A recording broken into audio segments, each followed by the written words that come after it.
As it cools down here in the Southern Hemisphere, Facebook starts filling up with people complaining religiously about how cold it is and just whinging that they want to be out there sunbathing and they can't wait for summer to come back around. However, there is a handful of people, just like myself, that absolutely love when winter comes around because it means we get to go skiing. So with that in mind, this year in August, I am taking a group of business owners from trade backgrounds across to Wanaka in New Zealand, and we're running the first ever Learn and Ski program, which is a program we put together to basically help people, business owners, tradies, whoever, people that want to get away and go down to the snow, but they sometimes struggle justifying that time and that cost. So what we're doing is we're running this program, which is a complete tax deduction. It is a workshop in the afternoon. We're skiing in the mornings, and we go into a workshop, and then we get to hang out and socialize in the evening. So it's going to be a really cool program,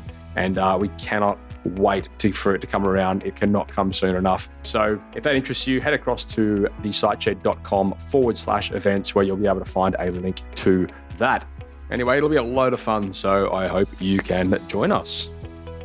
Hello and welcome back to Toolbox Talks. My name is Matt Jones, and you are joining us today in either episode 1, 2, or 3 of the Powering Your Business with the 7 Power Contractor Approach series that we're doing with the one and only Mr. Al Levy from Appleseed Business. Al's located in the USA, and he is the accomplished author of the 7 Power Contractor, which he wrote as basically, it's kind of like a memoir of his experience in, owning and growing a successful business in New York. And now Al is a business consultant who works with trade-based organizations all over North America. Anyway, I know you're going to absolutely love this series. In episode 1, we're talking about planning power. In episode 2, we're talking about operating power. And then in the final episode, we're talking about staffing power.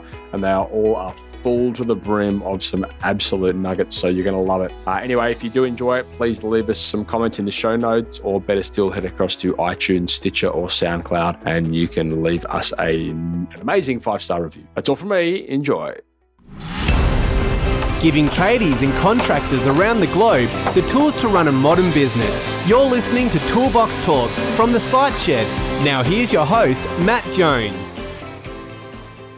Hello and welcome back to Toolbox Talks. My name is Matt Jones, and you are joining us today on the very first episode of the 3-part series called Powering Your Business with the 7 Power Contractor Approach.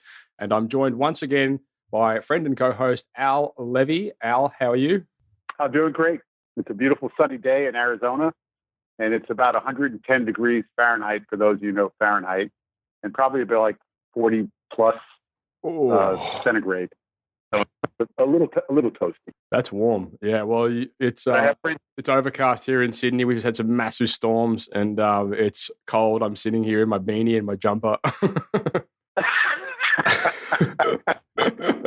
Okay. So there you go. You covered the weather. So let's rock and roll. That's right. So Al, thank you very much for joining us back on again on the Site Shed on Toolbox Talks. You were gracious enough to join us in episode 46, where we learned a bit about you and a bit about Appleseed Business, which is your company. And today we're collaborating back on a series which we're talking about, I suppose, the principles that came out of your book, The 7 Power Contractor. Can you just give us a quick rundown on the 7 Power Contractor? Yeah, it came from, my feeling is I was not born a consultant, which is what I've been doing for the last 15 years. It's come from a lot of hard hits in the top of my head against pipes and stuff in the basement. I worked with my family business for 25 years and and did all the jobs that were involved. My business goes back actually to my grandfather, 1936, to my dad, who expanded in a different direction, my 2 brothers and I, who still are there today, and my nephew now, the 4th generation in the business, with son-in-law who's taken it one place further. So plumbing, heating, cooling, and now today electrical and energy. That's kind of the basis of it. We did everything wrong, so we got really good at saying, ouch, that hurts. Let's not do that again. So we figured out how to run business, what I like to say, less stress, more success. And the backbone of that is indeed the 7 powers. And so that's where the 7 Power Contractor Approach really first, I hate to say it's overstated, but really saved my life as a contractor. Okay. Because I was heading to a really bad place, 40 pounds heavier than this. Stress was killing me. It was just, and I was lucky because, again, I was making money, but I was going to be a really rich dead guy, and that was not my goal. Right. So the 7 powers is how we took control of our business. And briefly what that is was learning how to plan instead of every day waking up to a fire drill. The fire we thought we put out breaks out the next day. Operations, which is learning how to systematically reproduce what we do. And we're going to talk more in details on this today. Yeah. And staffing, about how to build the right staff, how to recruit, do these kinds of things. So those are the 3 that we're going to get a little more deep dish on. But that also goes on to, learning how to sell in a systematic way, market in a systematic way, understand the numbers. At the end of the day, that it's a whole lot more fun business when there's money to spend versus sorry for laughing, but you can work really hard. You hope the money follows. That is a big myth. Really, just if I could take a TNT and blow that up, I would. It might follow. So you got to know your financials. And that's what Ellen does so great. And you know who Ellen is. Yep. Matt, hopefully your listeners have had the pleasure of listening to and buying her stuff. She's so great at it. And the thing that we collaborate on this too is, besides you at your company, how do people get rewarded for doing good stuff? So that's what we call sales coaching, or reward the right stuff. That's the essence of the 7. And they've all been tested not only at our own shop, but for the last 15 years all across the United States and now Canada. Contractors have been putting these things to work into great success. And as I always say, me telling you how great I am, it's kind of going to make you yawn. But if you want to go to my website, appleseedbusiness.com, go to the Success Gallery and take a look at and listen to the videos and the things. Not because I want you to, come to my site, buy the book. And yes, I think you will, because otherwise I wouldn't have put it up. That's just the kind of guy I am. But I think it's so helpful to know that somebody else has been helped. Would you agree on that, Matt? Absolutely. And one of the reasons that one of the main reasons that I really wanted to have you on this show and collaborating with us on this program is because there are so many people out there that proclaim to be these business coaches and advisors and mentors and all this stuff, and they haven't actually, they haven't been in the trenches themselves.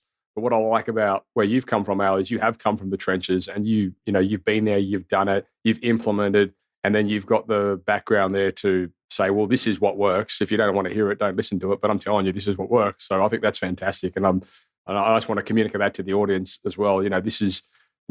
Al has definitely got experience in these fields. He's been there, he's done it, he teaches it, he practices it. So listen in. Excellent.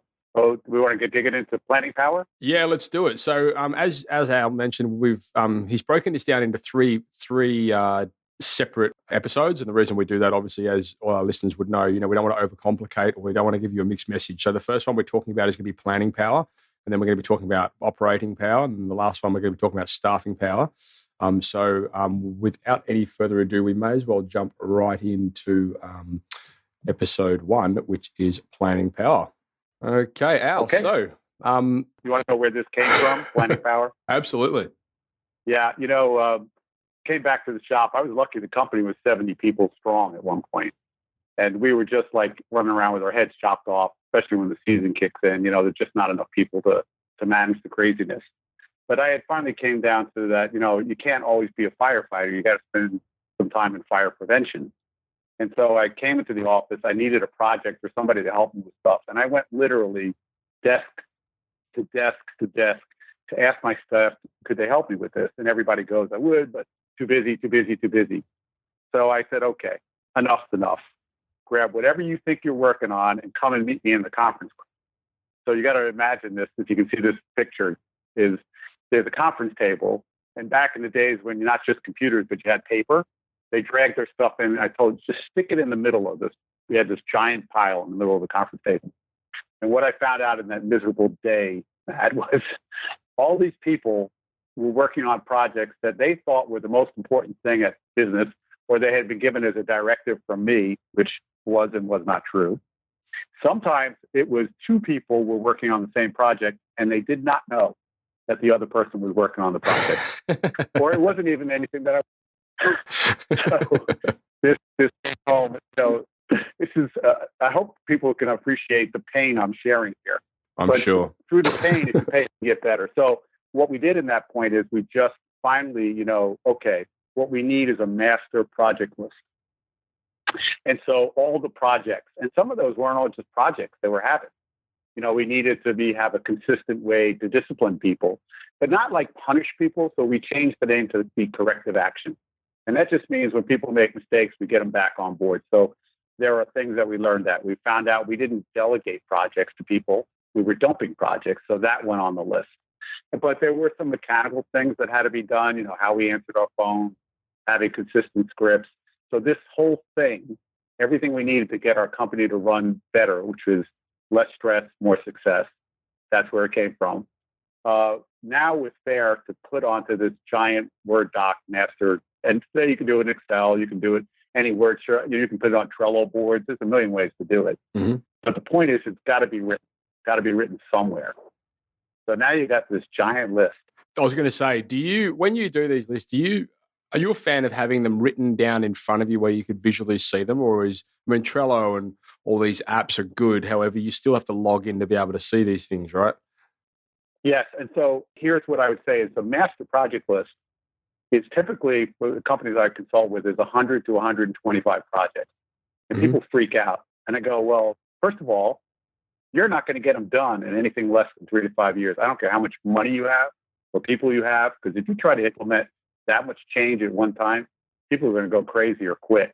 Just one of those two things are going to happen. So it's just a giant storage house is the best way to think about it. Mm-hmm. So the master project doesn't even necessarily see everybody. That's not the most important thing. So think of a giant funnel, if you will, the top of the funnel being the master project list. So if you're picturing this with me. Yep. So that's where we park it. And so with that goal of 3 to 5 years, so now we look at the list and then we say, okay, well, we can't work on that many. So what do we do now? We come up with the second part of this, which is the top 30 list. And the top 30 list is which projects or habits would do one of the two things, which is either solve the biggest problem or challenge. And the example I always give is that Matt, you're in Sydney or Melbourne or wherever you are. I don't want to play Australian favorites here. You're down, an hour away. Everybody's gone in every direction. And they don't have the parts on their truck to do the job today, or they don't have the training that they need to do. That's a problem or challenge you got to get straightened out. The warehouse is empty, or it's stocked with the wrong stuff. You follow what I'm saying? Yeah. And that's shooting you in the foot every time you go to work. Okay. So I suppose... Good? Yeah. I mean, when you were talking about like creating this project list, is it effectively like, when we're looking, 3-5 years in the down the track, is it comparable to what some of us may be familiar as goal setting? Yes and no. At this point on the master project list, it is not goal setting. It's just how many things do you think we need to get done over the next 3 to 5 years that are more like to-dos and projects. Okay. To get this company. So think of it as your car is stuck on the side of the road at a snowbank. Let's not think about where you want to end up. Let's think about getting out of the snowbank. Let's think about getting back on the road safely, and then we can talk about where we're driving to. You know what I mean? Okay. So does your program, Al, does it incorporate an element of, once you've got the project list established, would you then go down the track of setting goals to help you progress to that, to achieve that project? These are all good. You can build the goals, and I do think without a goal, but if it's not written and it doesn't have an objective benchmark to know that you've hit it and a time frame, it isn't going to happen. So I agree with what you're saying, but I know this sounds weird. It's premature yet. Yeah. So let me make sure I've got the flow for everybody that's listening. Okay. So we've got this giant, big top of it. You're piling in all these master project lists of everything. And most guys, let's face it, we start with our pain points, like I was just mentioning, warehouses are wrecked, what they need to do. Guys can't get today. Would you like me to go on? Can't get the bills paid on time. All of it. It all is now fair stuff to pile onto this list. Yeah. And so that's our master project list. We funnel it down, though, because we can't work on all of that to the top 30. And I started the first one, which is the way it makes it from the master project to the top 30 is it has to solve the biggest challenge or problem. Or the second one, which is help us grow and be profitable. So let's say you really got your act together. Problem is your phone never rings. nobody ever calls you. Mm-hmm. You're going out of business. You know what I mean? Yeah. So that would be, there's a product or service we don't sell. There's a trade we don't do. There's a company we need to acquire. We need expertise or knowledge or, fill in the blank. We just got to get better selling. Right. That would be another reason. 2 reasons it makes it to your top 30. So you see it working down the funnel. Now, the top 30 would be, Matt, if I was working with you a year from now, how many of those 30 projects or habits did we crank out? And how much has that affected where we wanted this company to go? That's a good time to put the goals in place. Okay. Where you want to go a year. Okay, I get you. Got it? Yeah, I got you.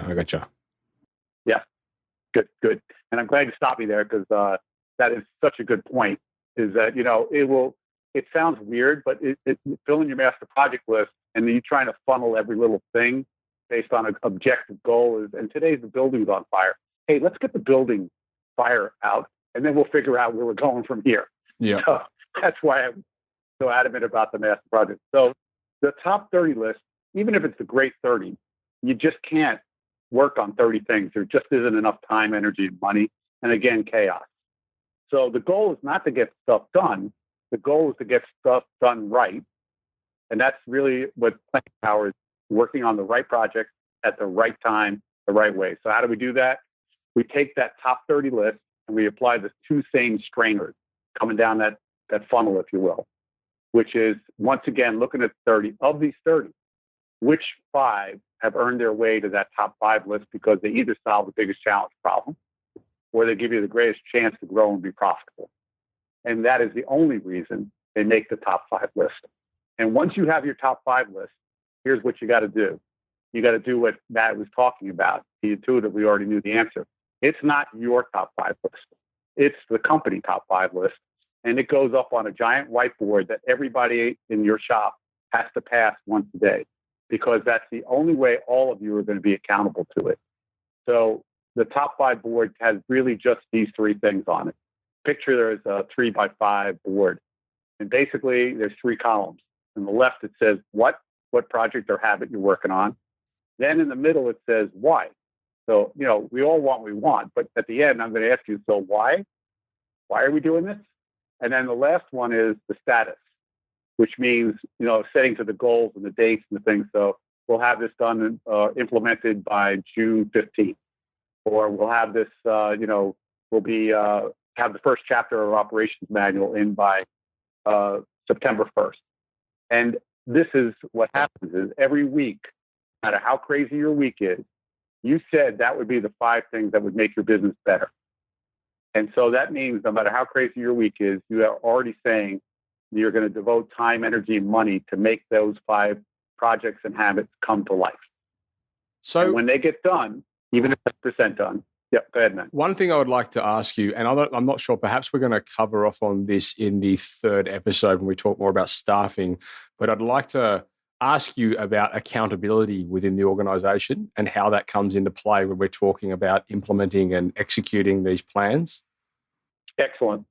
That's why that whiteboard, because you picked right up on it. Trello is a way to work and collaborate, but it's kind of hidden. And this whiteboard is not hidden. It's up there. You, Matt, you run this company.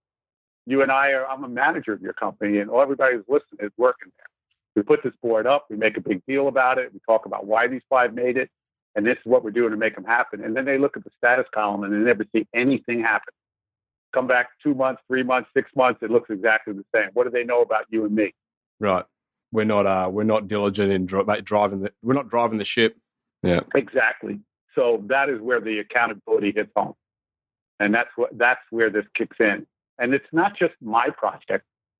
And if there's a company, I will help. I'll use steps of delegation to get people. So let's say there's the warehouse needs to be squared away, right? So I would pull the warehouse manager in, or whoever it is that we need to do, or even get tech to be participatory. How do we do a better job of replenishing the bins? How do we make sure the power tools get signed in and out, that they're good when I get them?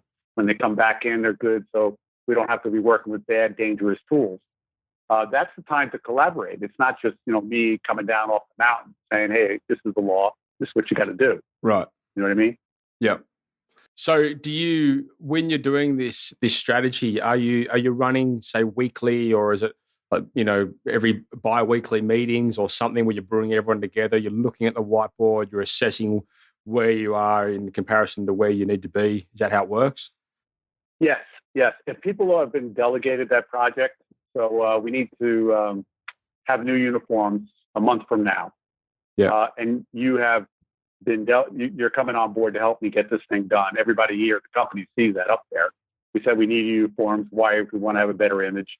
And then it's Al and Matt are working on it, and there will be each new uniforms by August 1st.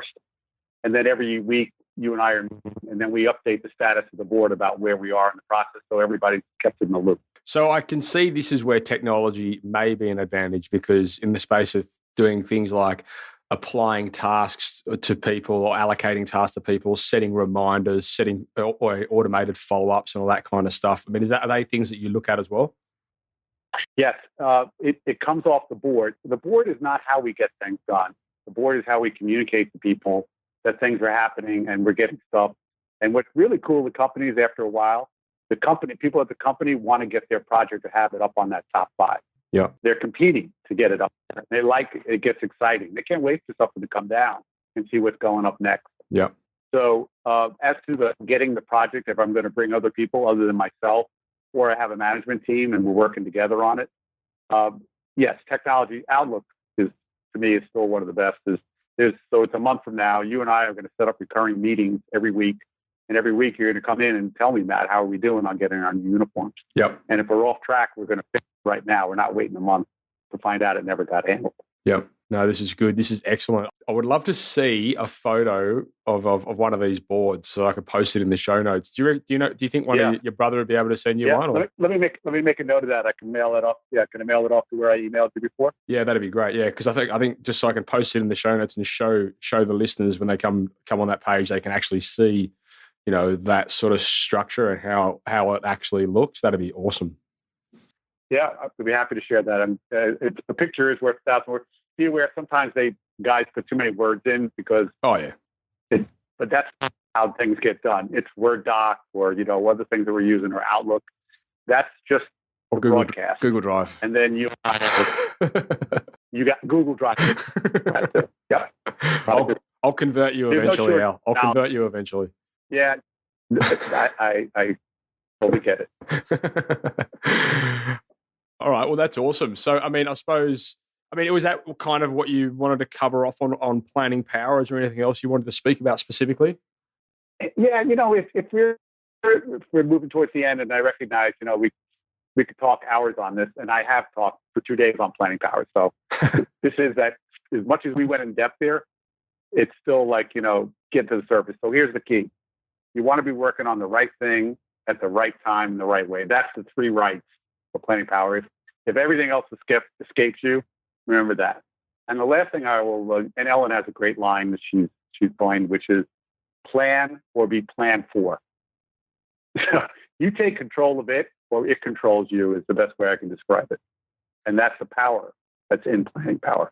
I love speaking to you and Ellen, because you guys, it's so clear that you guys have worked so closely together over the years and you've got such similar methodologies. And even the way you're trying to communicate the power of planning, like when I spoke to Ellen, one of the in the last episode we did of her series, it was called Decision Day. And Decision Day was basically about knowing when you should quit. However, that sounds like to hear it like that, know when you should quit. It sort of sounds, oh, wow, it's a bit sort of upfront. But then when we dived into that episode, the whole thing was about setting up a strategic, 6 to 12 month plan where you're executing specific goals and tasks to make sure that if you've done everything you could possibly do, come that point 6 months or 12 months down the road, if you still are not where you want to be, then you'll know that you've given it everything in order to quit. So it's not just a comment, oh, well, you should quit. It's really about, okay, you should quit if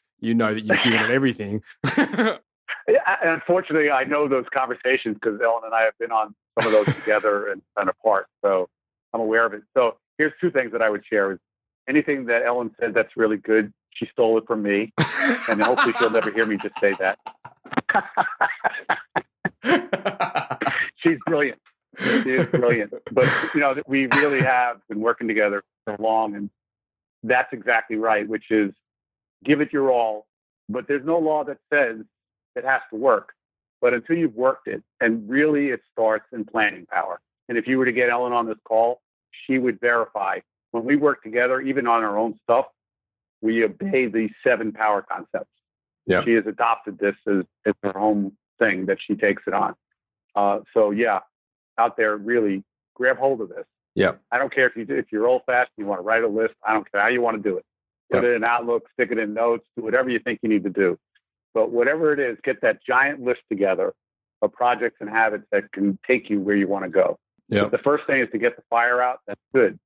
Second thing is let's start moving in the direction you want to. Yeah. I mean, and I know, like I love technology and I love all these apps and all these things, but I've got to be honest, like I'm sitting here now in my office, I'm looking at 2 giant whiteboards. And if anything really gets done, it's stuff that's been on the whiteboard, because I've got all these apps and all these programs and all these reminders and stuff that pop up. But I just find, for me, I don't know if it's the type of personality I am, if it's because I'm a bit more visual. I love to be able to see it and cross it off. So I think there's a hand-mind connection, which has been established for many, many years. When you have to use your hand to write it, it automatically went to your head. When you have to look at it every day, accountability is already gained. Yeah. That's why that whiteboard, trust me, the owners and the managers and the people at work who've got it delegated do not like to fail publicly. And they love the success publicly on the other side of that coin. I gotcha. Cool. Well, look, why don't we wrap up this first episode now, and then we're going to come back in a following episode, and we're going to talk about operating power. And this is something that I'm definitely going to be interested in, because I imagine it's going to encompass a lot of system-related talk, which, although it's not sexy, it's very important. So are you happy to close this one off now, Al? I am. Rock and roll. Well, thank you very much, sir, for your contribution there. Listeners, stay tuned for the following episode. We're going to be coming back, and we're going to be continuing this series, which is called Powering Your Business with the 7 Power Contractor Approach. You've just heard episode 1, which was planning power, and we will be back shortly with operating power. Thank you. So if you haven't already, head across to thesiteshed.com and register for our Toolbox Talks, where you'll be regularly sent great episodes just like this straight to your inbox, so you'll never miss one. If you want to join the community, you can head across to thesiteshed.com/members, where for a small monthly fee, you'll get access to regularly updated training material, as well as access to our forum, where you can mingle and collaborate with trade-based business owners just like you from all over the world. If you're enjoying this podcast, please head across to iTunes and leave us a 5-star review. We greatly appreciate it, and it helps us spread the word and reach the masses. Likewise, if you know anyone that might benefit from the content we create, then please go ahead and share this with them.